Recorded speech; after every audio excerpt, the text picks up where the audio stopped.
법에서 우리가 정하고 있는 공제 수준이 있잖아요. 그렇죠. 법에서 정하는 정답은 있죠. 법에서 정하는 정답은 사실은 뭐 그랜저 아니에요? 그랜저죠. 그랜저 안 가격이 돼요? 올라서 이제 그랜저도 100% 공제가 아니더라고요. 차라리 카니발 사셔라.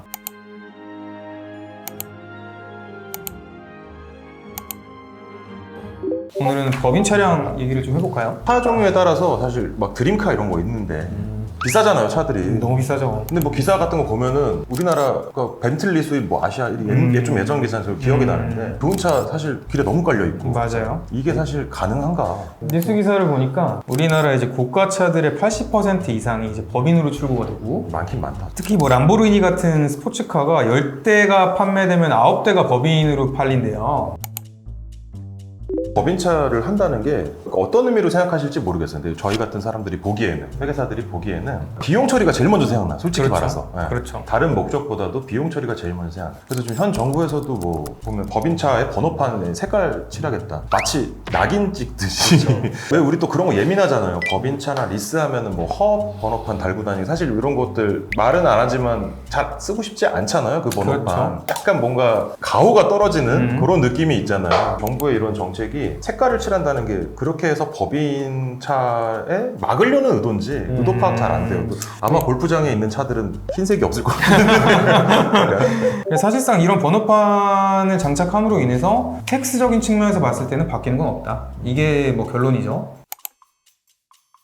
차량을 이제 구입하는 방법이 또 있죠. 차량을 일시불로 구입하실 수도 있고, 뭐 리스를 쓰시는 경우가 있고, 풀알부도 있고. 그렇죠. 렌트를 하시는 경우도 있어요. 근데 이 차이가 이제 뭔지에 대해서 한번 좀 얘기를 해보면 좋을 것 같아요. 일시부나 할부는 너무나도 잘 다들 알고 계실 거고, 제일 헷갈려 하시는 게 리스랑 렌트 둘 다 빌리는 건데 리스랑 렌트가 무슨 차이가 있냐. 리스랑 렌트는 사실상 저희가 할부로 사는 개념이랑 비슷해요. 다만 이 소유권이 어디에 있냐의 차이인 거고. 근데 요즘 이제 아시겠지만 이제 금융 시스템이 엄청 발전을 해가지고 차를 매수하려는 사람이 어떤 현금 흐름으로 차를 살 수 있게끔 다 만들어줘요. 예를 들면 초기에 얼마를 넣고 다달이 얼마씩 내고, 난 초기 비용 넣기 싫어. 그럼 다달이 돈만 내다가 마지막에 차를 살 수도 있고 다시 반납할 수도 있고. 그래서 사실상 그 리스랑 렌트가 금융 시스템에 의해서 소비자들의 뭔가 현금 흐름을 좀 맞춰주는 이런 역할을 하는 게 이제 리스랑 렌트라고 생각을 해요. 그러니까 당연히 초반에 그냥 현금 100% 주고 사는 게 제일 싼 거죠. 맞아요. 나중에 받는 돈에 대한 이자가 붙기 때문에 맞아요. 당연한 거죠. 저는 핸드폰 그냥 일시불로 사요. 저도 부자시네요. 그 정도까지는. 근데 차는 일시불 못 사죠. 저도 리스합니다. 법인 리스 하는데 잘 이용하면은 비용 처리도 되고 좋긴 한 부분이 많긴 맞아요. 해요, 사실은. 근데 이제 여기서 가장 이제 오해를 많이 하시는 게 마치 리스랑 렌트로 차를 구매해야지만 비용 처리가 되고 더 많이 된다, 비용 처리가. 완벽한 오해지. 네, 근데 사실상 그거는 텍스상으로는 유의미한 차이는 없습니다. 그냥 유일한 차이라고 하면은 아까 김도현 회계사가 이야기한 것처럼 우리가 현금 흐름을 뒤로 미룸으로 인해서 그거에 대한 이자 비용을 더 지불하냐 안 하냐 이 차이만 있는 거죠. 그 영정사진에서 그렇죠. 네. 이제 소위 말하는 우리 엉아들, 카푸어 엉아들이 이제 본인 능력을 초과하는 차를 과도한 금융을 일으켜서 그쵸. 이제 미래의 나를 담보 잡혀서 사는 행위들, 그거 이제 통칭 이제 카푸어라고 보통 얘기를 하는데 그렇게까지도 가능하다는 거죠. 이런 맞아요. 금융 시스템을 이용하면. 아니 그런 거 있잖아요. 요즘 보면 소득별 뭐 적정차 뭐 이런 거 엄청 많잖아요. 법에서 우리가 정하고 있는 공제 수준이 있잖아요. 그렇죠. 법에서 정하는 정답은 있죠. 법에서 정하는 정답은 사실은 뭐 그랜저 아니에요? 그랜저죠. 그랜저 안 가격이 돼요? 올라서 이제 그랜저도 100% 공제가 아니더라고요. 이것도 좀 궁금하실 수 있을 것 같아요. 왜 그랜저냐? 100% 업무 목적으로 썼다 했을 때 그때 이제 비용이 공제되는 한도 자체가 1년 단위로 기준 금액이 딱 정해져 있잖아요. 그렇죠. 네. 그 금액 초과하면은 사실은 정말 나중에 공제받을 수 있는 거라서 그 부분까지만 이제 했을 때 딱 격산하면 나오는 가격이 그랜저까지이기 때문에. 근데 그게 이제 법이 2016년도에 생겼어요. 2016년도에 그랜저 가격이 대략 한 4천만 원이 살짝 안 되는 수준이었거든요. 맞아요. 그래서 법에서 정하는 거는 그랜저를 5년 탄다 과정을 하면서 이제 연에 800만 원씩은 인정해주겠다. 업무용 승용차는 그랜저가 이제 마지노선이다. 이렇게 법에서는 정한 거죠, 사실. 그러니까 이게 연결고리가 계속 이제 흐름이 있는 게 이제 2016년 이전에는 어떤 차를 타든 간에 소위 말하는 이제 감가상각 자산이어서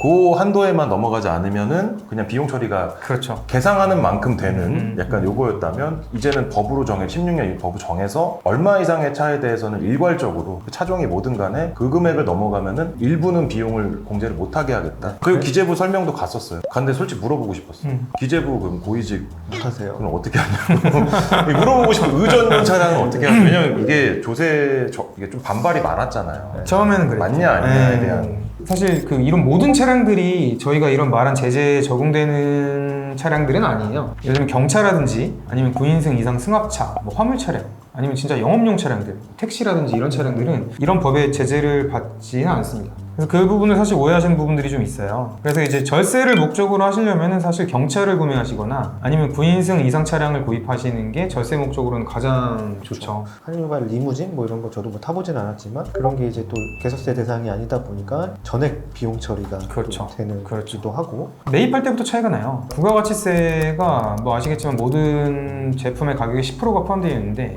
저희가 말씀드린 업무용 승용차, 일반 승용차들은 부가가치세 공제가 안 돼요. 근데 이제 경차라든지 이런 이제 9인승 이상 차량들은 차를 매입하는 순간에 벌써 10%의 공제를 받고 시작할 수가 있거든요. 이것도 사실 굉장히 큰 차이죠. 카니발이 잘 팔린 이유가 있네요. 이제. 15년도까지는 우리가 막 10억짜리 차를 사도 전액 비용 공제가 됐어요. 연에 막 2억씩 비용 공제를 하고. 그때 이제 법인세가 아깝다고 생각하시는 대표님들이 엄청 비싼 차를 구입하셔서 이제 다 비용 처리를 하시고 그 차량들을 막 자제분들이 타시고 이런 게 이제 엄청 문제가 돼서 법인 차량들에 대해서 그 텍스상의 제재가 생겼죠. 그리고 점점 법이 좀 정교해진다 그래야 되나요? 점점 제재 사항들이 하나 생기면서 올해도 뭔가 새로운 게 하나 들어왔어요. 기존의 개인 사업자분들은 보험 가입을 어떻게 해야 된다는 제재가 따로 없었거든요. 그래서 24년도부터는 법인이랑 똑같이 그 임직원 전용보험을 가입해야지만 여기서 이야기하는 연간 800만 원의 공제를 받을 수 있도록 했어요. 크게 변화한 사항이라고 생각이 되거든요. 임직원 전용보험이라는 의미가 사실 뭐 그러니까 예를 들면 사업자 명의가 남편인데 와이프가 이 차를 타면 보험을 못 받는 그렇죠. 그러니까 그런 거가 그러니까 그렇죠. 가족끼리 유용하지 말아라. 그렇죠. 또는 뭐 누군가에게 빌려 뭐 이렇게 하지 말아라. 이런 의미로 이게 좀 들어온 것 같기도 맞아요. 하고. 네. 그죠? 제가 알기로는 그 임직원 전용보험에 가입해서 이제 보험 청구를 할 때 필요한 서류 중에 하나가 재직증명서. 그렇죠.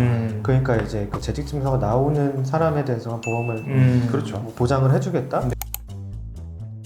이렇게 정리를 좀 해봤는데 다나와에서 이런 서비스를 하더라고요. 차량 구매할 때 이제 어떻게 구매할 수 있는지. 진짜 저는 이제 우리나라 금융이 참 대단하다고 느끼는 게 일시불로 살 때랑 60개월로 이거를 할부해서 살 때랑 리스해서 살 때랑 차이가 차값의 이자 비용을 곱한 수준이랑 되게 비슷하더라고요. 그래서 뭐 결론적으로 이제 우리 법인 또는 우리 사업장에 현금이 좀 많고 굳이 이자 비용을 내는 게 좀 아깝다 싶으신 분들은 일시불로 사시는 게 무조건 유리해요. 지금 이 4천만 원짜리 그랜저를 사는데 5년간 리스로 저희가 보증 없이 했을 경우에는 이자 비용만 거의 한 1,300만 원이 넘게 나가는 수준이거든요. 그럼 거의 차값의 거의 한 4분의 1 수준이 이제 이자 비용으로 발생을 하는 건데 5년간 우리 현재 현금 흐름이 그게 맞다고 생각하시면 이자 비용을 내면서 그 리스를 진행하시는 거고 그게 아니면은 그냥 일시불로 구매하시는 게 제일 유리하시죠. 그러니까 내가 리스를 해가지고 달달에 이자 비용을 낼 거냐, 처음에 일시불을 내고서 이자 비용을 안 낼 거냐. 그럼 그 차이는 결국에는 초반에 들어가는 그 목돈을 어떻게 운용하느냐에 또 차이가 있을 수 맞아요. 있고, 그러니까 그 운용에서 이자 비용보다 더 많은 뭐 수익을 창출할 수 있다 그러면 리스로 가시는 거고, 만약에 그냥 이자 비용 좀 아깝다, 그리고 뭐 어차피 어디 뭐 운용을 하지도 않을 거다라고 하면 일시불로 가시는 게 좋을 것 같고, 다만 하나 좀 중요한 게 있는 것 같아요. 이자율이나 이런 거를 당시에 고려를 해가지고 좀 낮을 때 리스를 하면은 상대적으로 좀 좋을 수 있다. 이제 흔히 오해하시는 게 이제 리스랑 렌트로 차량을 구매하는 게 이제 뭐 세무상 유리하다, 절세 효과가 많다라고 오해를 하시는데 사실 그렇진 않습니다. 텍스에서 정해진 금액은 따로 있고 그 안에서 공제받을 수 있는 금액은 사실상 동일하다고 생각하시면 돼요. 그래서 이제 자기가 원하는 방식대로 차를 구매하시는 게 가장 효율적인 방법으로 생각합니다. 이게 내용이 좀 어려워요. 세무 관점에서 쉽게 말씀드리면 어렵고 요거는 사실은 우리가 직접 얼굴 보고 얘기해야 될 것 같아요. 요거는 차라리 카니발 사셔라. 쉽게 가셔라. 쉽게 가셔라. 생각보다 조금 후하게 좀 사셔도 되지 않을까라는 제 생각엔 그죠? 그래요. 원하시면 이게 좀 결론일 것 같네요.